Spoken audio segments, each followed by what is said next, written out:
Praise the lord. దేవునికి స్తోత్రము కలుగునుగాక. తిరిగి సాయంకాలం వేళలో దేవుని మహాకృపను బట్టి సమయం దయచేసిన దేవాతి దేవునికి కృతజ్ఞత తెలియజేస్తూ తిరిగి మిమ్మల్ని కలుసుకోవడానికి ఇచ్చిన ధన్యతకై వందనాలు తెలియజేస్తూ చిన్న ప్రార్థన చేసుకొని మరి కొన్ని నిమిషములు దేవుని సన్నిధిలో గడుపుదాం. ప్రార్థన చేసుకుందాం. మహాపరిశుద్ధుడైన ప్రేమ కలిగిన తండ్రి, దయగలిగిన యేసు ప్రభువా, మీ పాదాలకు వందనాలు, స్తుతులు, స్తోత్రాలు నాయనా. మరొకసారి నాయనా 10వ తారీఖులో మమ్మల్ని ప్రవేశపెట్టి 9వ మాసములోనైనా మరి ఈ రీతిగా 10 దినాలు కూడా పూర్తి చేసుకునే కృపను దయచేసినందుకు వందనాలు అయ్యా. మరి తొందరలో సంవత్సరం ముగించిపోతున్నది. మాలో ఏ పరిస్థితుల్లో మేమున్నామో తెలియదు, కానీ ప్రభువా నీ కొరకై, నీ రాకడ కొరకై సంసిద్ధులుగా ఉండే మనసును మాకు అనుగ్రహించండి. ప్రత్యేకంగా మేము చేస్తున్న తప్పులను బట్టి ఏ రీతిగా మన నడత ఈ లోకంలో నడుస్తున్నామో అది గ్రహించగల మనస్సును మాకు దయచేయండి. ప్రత్యేకంగా ఆత్మీయ జీవితానికి దూరమైపోయి నైనా ఏదేదో చేయాలని, ఏదేదో కావాలని వాకులాడుతూ ఈ లోకం మీద పడి ప్రభు నిన్ను మర్చిపోయిన స్థితిలో ఉన్నట్లయితే దయచేసి క్షమించండి. మమ్మను, మా సంఘాన్ని నాయన, బేతేలు క్రీస్తు సంఘాన్ని బట్టి, లైవ్లో పాలు పంపులు పొందుతున్న బిడ్డలను బట్టి, కూడి వచ్చిన బిడ్డలను బట్టి ప్రత్యేకంగా ఏకాగ్రతను దయచేయండి. మాలో ప్రభు మరి నీ ఆత్మను ఉంచండి. నేను స్తుతించే పెదవులు, ఆరాధించే మనసులు మాకు అనుగ్రహించండి. మాట్లాడేది నేను కాదు, నాలోని పరిశుద్ధాత్మ నుంచి మాట్లాడుటకు సహాయాన్ని దయచేయమని ఈ యొక్క కూడి కాది నుంచి అంతం వరకు మీరు మా మధ్య నుండి జరిగించి ఘనత, మహిమ, ప్రభావాలు పొందుకోగలరండి. యేసు నామములో అడిగి పెడుకుంటున్నాను తండ్రి, ఆమేన్. మంచిది, ఒక పాటను పాడుకుందాం. సుగుణాల సంపన్నుడా, స్తుతిగానాల వారసుడా, జీవింతును నిత్యము నీ నీడలో ఆస్వాదింతును మాటల మకరందము, జీవింతును నిత్యం నీ నీడలో ఆస్వాదింతును మాటల మకరందము, సుగుణాల సంపన్నుడా. యేసయ్యా నీతో జీవించగానే నా బ్రతుకు మారేనులే. యేసయ్యా నీతో జీవించగానే నా బ్రతుకుగా నాట్యమాడేను నాంతరంగము, ఇది రక్షణానంద భాగ్యమే. నాట్యమాడేను నాంతరంగము, ఇది రక్షణానంద భాగ్యమే. సుగుణాల సంపన్నుడా, యేసయ్యా నిన్ను వెళ్ళటగానే ఆజ్ఞలు మార్గం కనిపించనే. యేసయ్యా నిన్ను వెళ్ళటగానే ఆజ్ఞల మార్గం కనిపించనే. నీవు నన్ను నడిపించగలవు, నేను నడవవలసిన త్రోవలో. నీవు నన్ను నడిపించగలవు, నేను నడవవలసిన త్రోవలో. సుగుణాల సంపన్నుడా, యేసయ్యా నీ కృపతల, యేసయ్యా నీ కృపతలగానే నా శ్రమలు అనిపించలేదే. యేసయ్యా నీ కృప తలంచగానే నా శ్రమలు అనిపించలేదే. నీవు నాకిచ్చే మహిమ ఎదుట ఇవి ఎలా తగినవి కావే. నీవు నాకిచ్చే మహిమ ఎదుట ఇవి ఎలా తగినవి కావే. సుగుణాల సంపన్నుడా, స్తుతిగానాల వారసుడా, జీవితో నిత్యము నీ నీడలో ఆస్వాదింతును. నీ మాటల మకరందము జీవింతును నిత్యము నీ నీడలో ఆస్వాదింతును. నీ మాటల మకరందము సుగుణా సంపన్నుడా. హల్లెలూయా. దేవునికి స్తోత్రము కలుగునుగాక. అపొస్తలుడైన పౌలు హెబ్రీలకు రాస్తున్న పత్రిక 6వ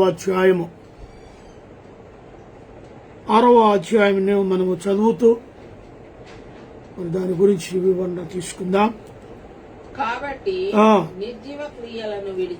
కాబట్టి నిర్జీవ క్రియలను విడిచి మారు మనస్సు పొందుటయు దేవుని యందలి విశ్వాసమును బాప్తిజమును గురించిన బోధయు హస్త నిక్షేపణను పునరుత్థానమును నిత్యమైన తీర్పును అను పునాది మరలా వేక క్రీస్తును గురించిన మూలోపదేశము మాని సంపూర్ణమగుటకు సాగిపోదము. దేవుడు సెలవిచ్చిన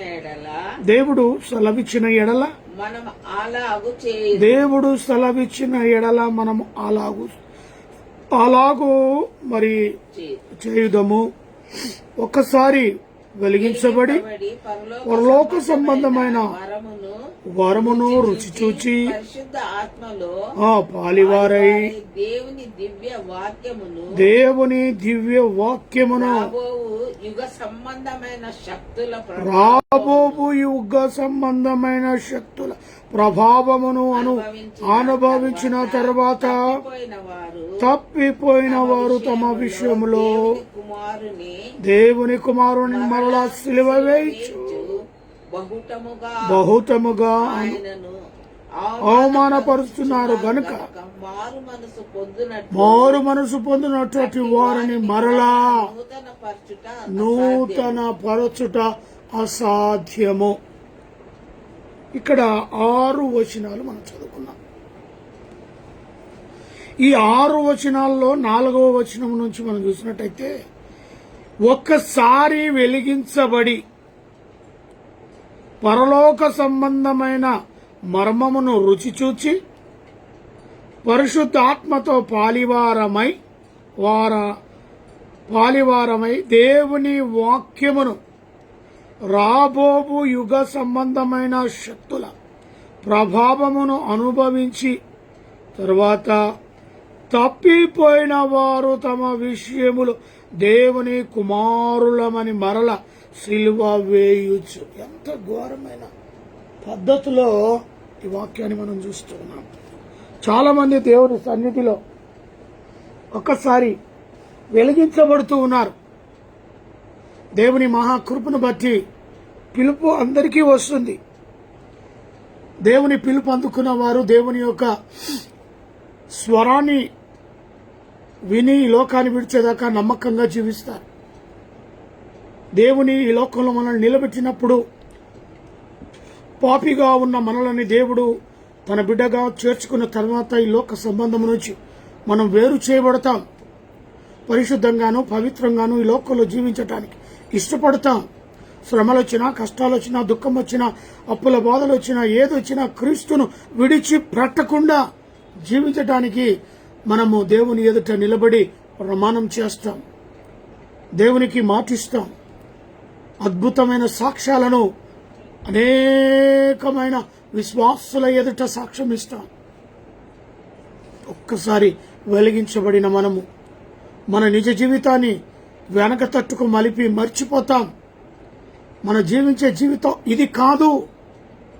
ఇంతవరకు జీవించిన జీవితములో మనం ఇదే జీవితం అని మురిసిపోయాం, అది కాదు అని ఎప్పుడైతే మనం భావిస్తామో, మారు మనసు ద్వారా, పశ్చాత్తాపము ద్వారా, ఇదొక జీవితమా అని ఆ జీవితం గురించి మనము దేవుని ఎదుట ఎంతగానో దుఃఖిస్తూ, ఏడుస్తూ, ప్రలాపిస్తూ దేవుని అడుగుతాం, అయ్యా ఈ జీవితము కాదు నాకు, ఈ భయంకరమైన స్థితి నాకొద్దు అయ్యా. లోకం మీద ఉన్న జీవితాన్ని కలిగి ఏదేదో లోకంలో ఉన్నాయన్నీ కూడా నేను ఆకర్షితునైపోతున్నాను.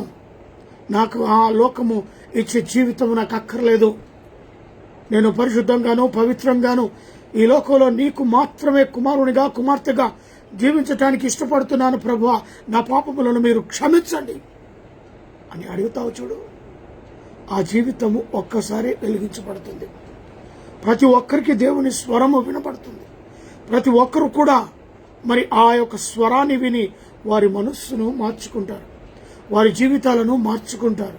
వారు నిలుచున్న స్థలము ఇది చెడ్డది, ఇది మంచి అయిన స్థలము కాదు, అయ్యా నా ఆత్మీయ జీవితం ఇలా ఉండాలి, ఆత్మీయ సహోదరులతో కలిసి సంఘంలో నేను చాలా క్రమశిక్షణగా జీవించాలి, పాటలు పాడుట్లో నేను ముందుండాలి, వాక్యం చదువుట్లో నేను ముందుండాలి, ఆరాధనలో నంబర్ 1గా నేను ముందు కనబడాలి అయ్యగారికి. ఎన్నో తీర్మానాలు తీసుకుంటాం, ఎందుకంటే దేవుని ద్వారా వెలిగించబడ్డాం. మన పాపంలో దేవుని ఎదుట క్షమించు అడిగినప్పుడే దేవుడు నిన్ను వెలిగిస్తాడు. చీకటి బ్రతుకులో ఆ చీకటి బ్రతుకు లేకోకుండానే ప్రభు నిన్ను వెలుగుగా తయారు చేస్తాడు. హల్లెలూయా. కాబట్టి ఒక్కసారి వెలిగించబడతాం. ఎన్నో తప్పులు చేస్తాం, ఎన్నో పాపాలు చేస్తాం. లోకంలో ఉన్నాయన్నీ కూడా ఆశతో, అయ్యా అందరూ కూడా చేసేవాళ్ళే, మా జీవితంలో మేము చేసాం ఎన్నో తప్పులు. ఒక త్రాగుబోతుగా, తిరుగుబోతుగా, దేవునికి వ్యతిరేకంగా జీవించిన జీవితం. సంఘంలో కూర్చున్న ఎక్కడో లాస్ట్ బెంచ్ లో కూర్చొని దైవజనులు వాక్యం చెప్తే ఇంకా చాలులే అని అలాగా మాట్లాడిన వ్యక్తిని.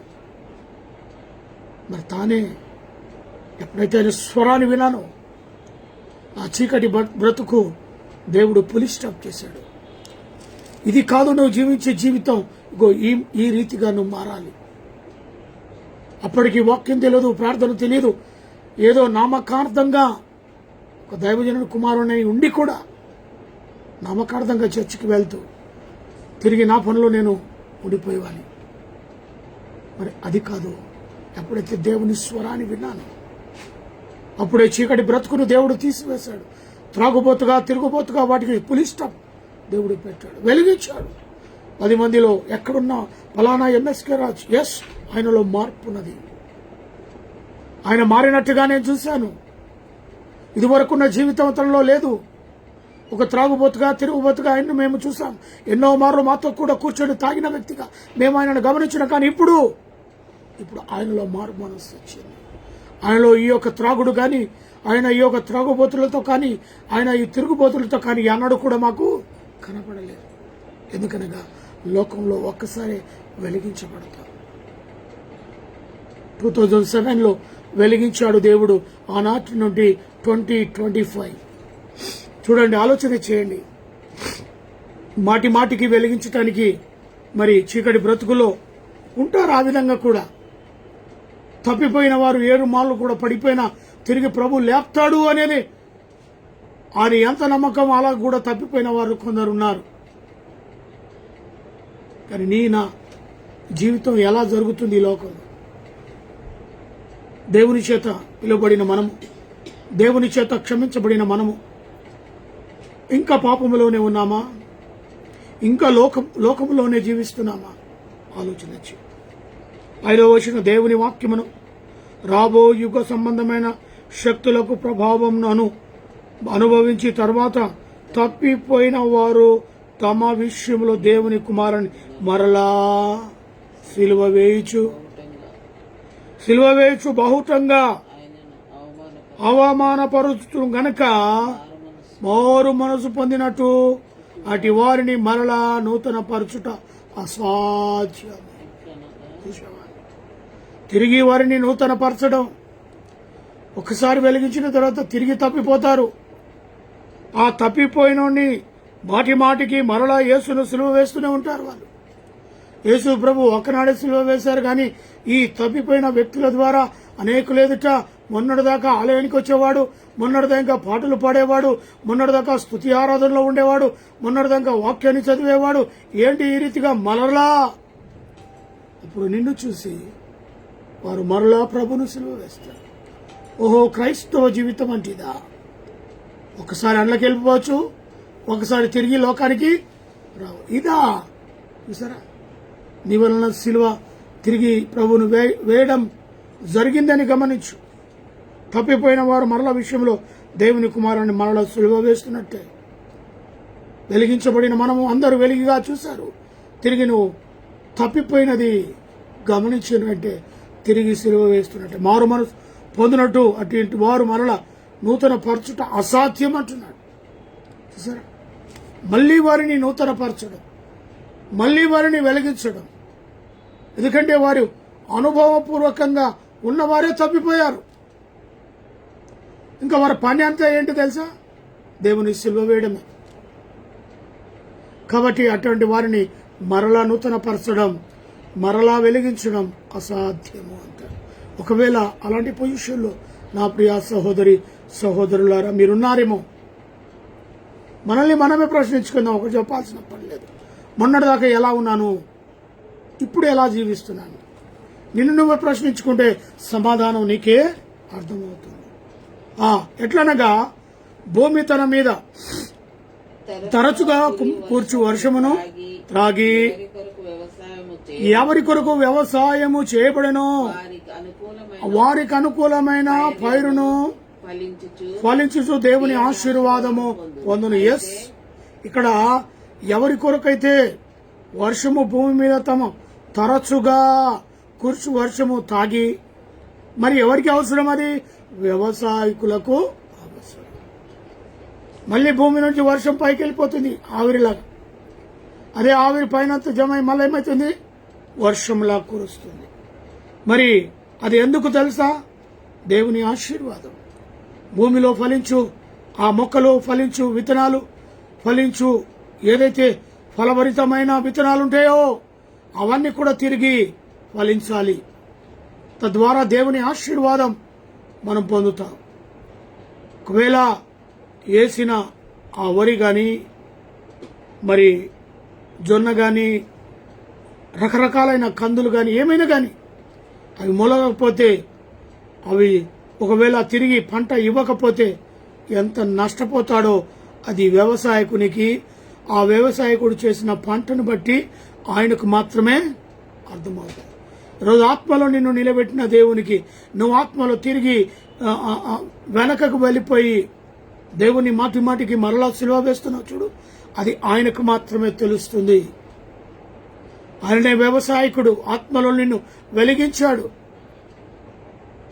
ఆత్మలో ఫలభరితమైన జీవితాన్ని, ఆశీర్వాదమైన జీవితాన్ని ఇచ్చిన దాన్ని వద్దని తిరిగి నువ్వు తప్పిపోయిన కుమారులా వెళ్ళిపోయావు కదా. అది ఆయనకు మాత్రమే తెలుసు. ఇక్కడ కూడా అంతే, పైరును ఫలించు దేవుని ఆశీర్వాదము పొందును.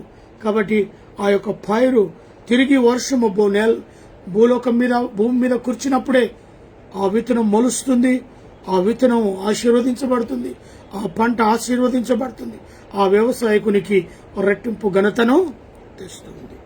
8వ వచనం, అయితే ముండ్ల తుప్పలను కచ్చి పొదలను దాని మీద పెరిగిన అది పనికిరానిదని నిర్జింపబడిన శాపము పొందదగినదగును, తుదకది కాల్చివేయబడును. చెట్ల పొదల్లో, ముండ్ల పొదల్లో తప్పిపోయిన వాని జీవితం అదే. అటుది మొలవదు, ఆ చెట్ల పొదల్లో అది అణిచివేస్తుంటాయి. చివరిగా దాని పరిస్థితి ఏంటో తెలుసా? ఆ పొదను తగలబెట్టేస్తారు, పనికి రాకోకుండా పోతుంది. అందుకే మరి అది శాపగ్రస్తంగా మారిపోతుంది. అంటబెడతారు, దాన్ని తగలబెట్టేస్తారు, కాల్చివేస్తారు. అయితే ప్రియులారా మేము ఇలాగు చెప్పుచున్నాం,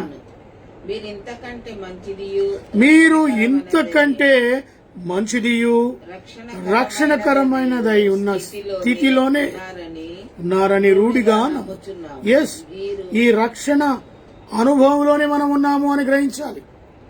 రక్షింపబడిన నీవు దేవుని ఎదుట వెలిగించబడుతున్నావు అని తెలవాలి దేవునికి. ఎస్, ఒకసారి రక్షించబడిన నీవు నీ స్థితిలోనే ఉన్నావని రూఢిగా నమ్ముచున్నాం. ఎస్, అలాగనే మీరును చేసిన కార్యములను మీరు పరిశుద్ధులకు ఉపచారము చేసి ఇంకను ఉపచారము చేయుట ప్రేమను మరచుటకు దేవుడు అన్యాయస్తుడు కాడు. మనమే అనుకుంటాం దేవుడు అన్యాయస్తుడు. దేవుని పని భారంలో, దేవుని యొక్క పరిశుద్ధ పరిచర్యలో, ఆ కాపరితో పాటు పరిశుద్ధులతో పాటు చేస్తున్న పరిచర్యకు నీవు దేవుడు మర్చిపోతాడేమో, నన్ను గుర్తుంచుకోడేమో అనుకోవడానికి దేవుడు అన్యాయస్తుడు కాడు. మీరు మంతులు కాక విశ్వాసము చేతను ఓర్పు చేతను వాగ్దానములను స్వతంత్రించుకొని వారిని పోలి నడుచుకున్నట్టుగా మీలో ప్రతి వాడును మీ నిరీక్షణ నిమిత్తము మరి ఇది వరకు కనుపరిచిన ఆసక్తిని తుదముట్టకు కనపరచవలనని అపేక్షించుచున్నాము. ఎస్, స్టార్టింగ్ లో ఏదైతే ఆశతో దేవుని సన్నిధిలో మొదట నేనుండాలి, అన్నిటిలో నేనుండాలి, పాటల్లో నేనుండాలి, వాక్యంలో నేనుండాలి, ప్రార్థనలో నేనుండాలి, దేవుని మందిరంలో నేను ఫస్ట్ ఉండాలి. ఏ ఆసక్తి కలిగి ఉన్నామో అది చివరి వరకు కూడా అదే ఆసక్తి కలిగి ఉండాలి.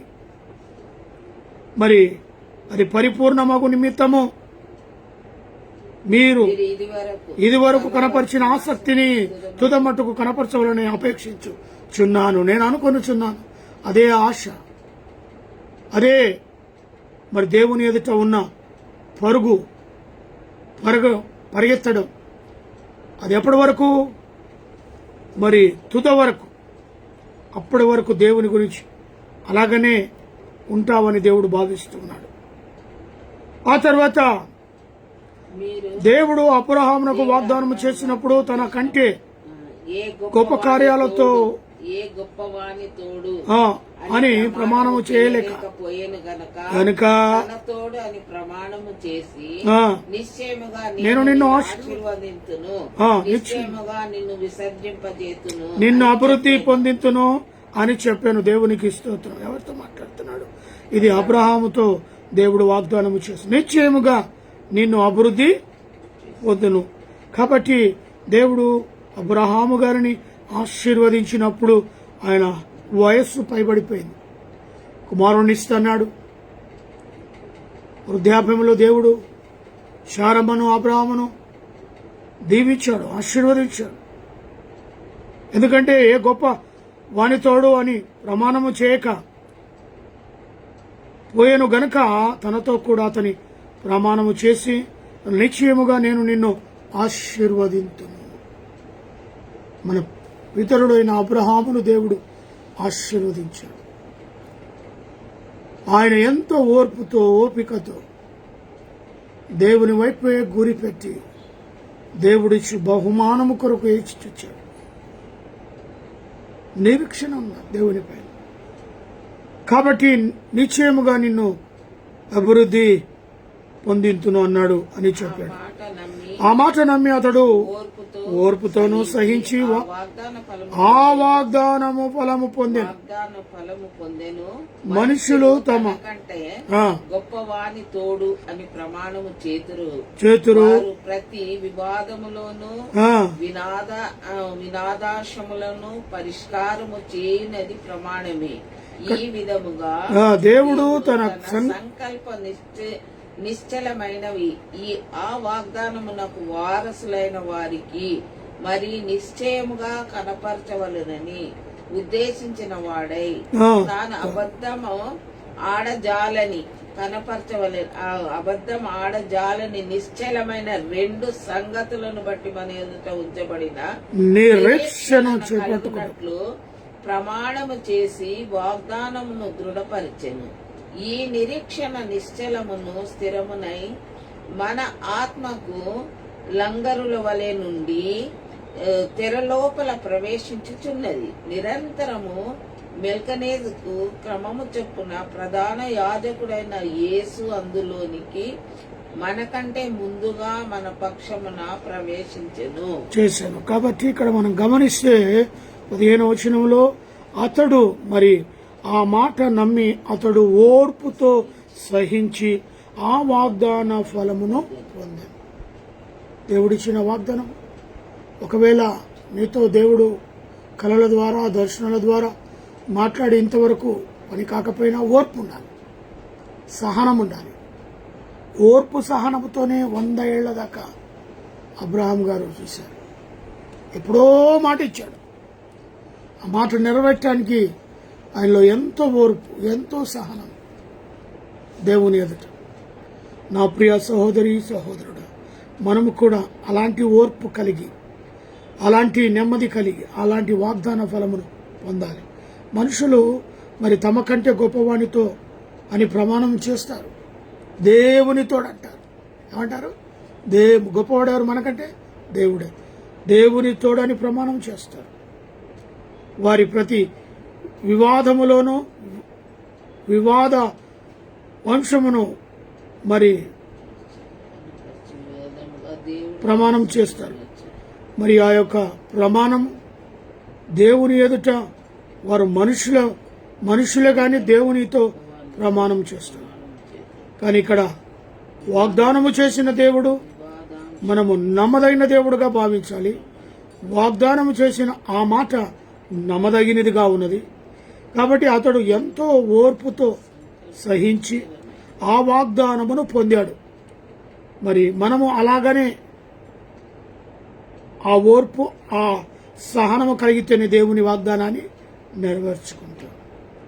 ఆ తర్వాత ఏమంటాడు 17వ వచనంలో, ఈ విధంగా దేవుడు తన సంకల్పమును నిశ్చలమైనదని ఆ వాగ్దానమునకు వారసులైన వారికి మరి నిశ్చయముగా కనపరుచుకుని వాళ్ళని ఉద్దేశించిన వాడై తనను అబద్ధమాడజాలనని నిశ్చయమైన 2 సంగతులను బట్టి మన ఎదుట నిరీక్షణ చేపట్టుటకు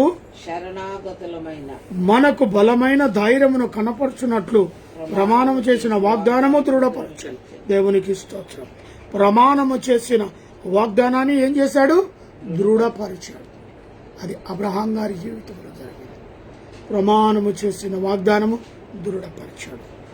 చివరిగా ఈ నిరీక్షణ మన ఆత్మకు నిశ్చలమును స్థిరమును తెరలోపల ప్రవేశించినదై ఉన్న లంగరు వంటిది. మరి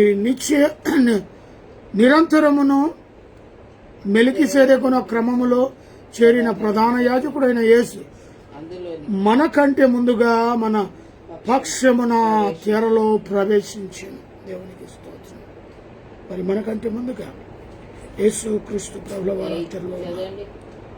కాబట్టి నిరీక్షణ తన ఆత్మకు నిశ్చయాన్ని లోపల ప్రవేశించిందని లంగర్లు వేసి ఉంచారు. ఓడకు చూస్తే ఎక్కడ కదలకుండా ఏమేస్తారు? లంగర్లు వేస్తారు. అలాగా పరిశుద్ధాత్మలో జీవిస్తున్న మనం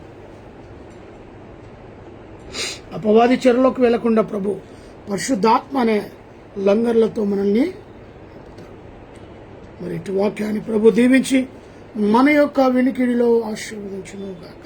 ప్రార్థన చేసుకుందాం.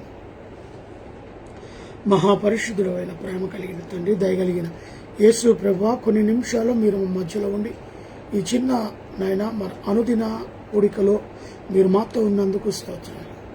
నమ్మదగిన దేవుడు, అయా ఓర్పు సహనముతో నీ సన్నిధిలో ఇచ్చిన వాగ్దానము పొందుకునేలాగున మా పితరుడైన అబ్రహామును తిరిగి మేము నెమరు వేసుకోండి.